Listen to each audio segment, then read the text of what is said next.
You're still watching Breakfast Central on News Central. Now, while today marks the World Poetry Day, this same day in March marks an unforgettably historic day in South Africa known as Human Rights Day. According to report, it all started in 1959 when an organized countrywide protest by black people ensued against race-based past laws which prohibited free movement in the country, and the black people were subjected to carry pass books which, according to the information, stated which towns and cities they could or could not access.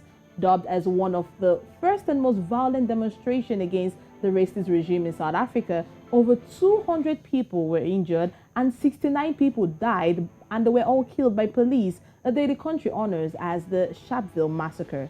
Well, in commemoration, the Anti-Racism Network South Africa, ASNA, launched its seventh Anti-Racism Week campaign, which will be concluding today, and is intended to ensure that there is a countrywide focus on tackling racism in South Africa. And here on News Central, we will also place our focus on ensuring that we get to know how South Africans are reacting, because the voices for action against racism is indeed becoming louder and louder and louder in South Africa. And don't forget, the United Nations is also placing its focus as well on this day, looking at the theme, which is Voices for Action Against Racism.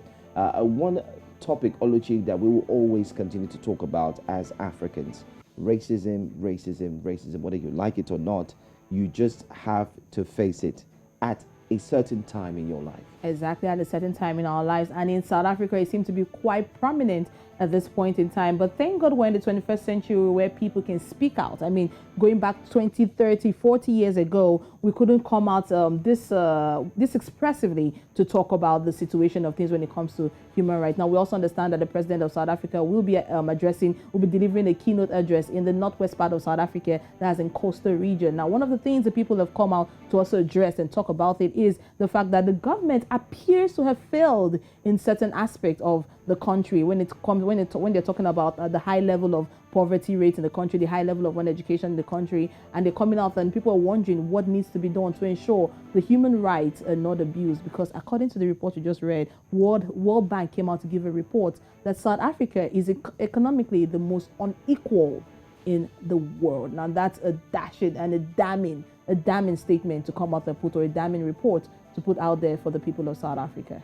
It's quite more than what meets the eye. So it's something that we'll look forward to talk about. But later on, we'll get to break this down to you, our viewers. And do us a favor, stay glued, because our subsequent news bulletin will definitely carry on in bringing these stories.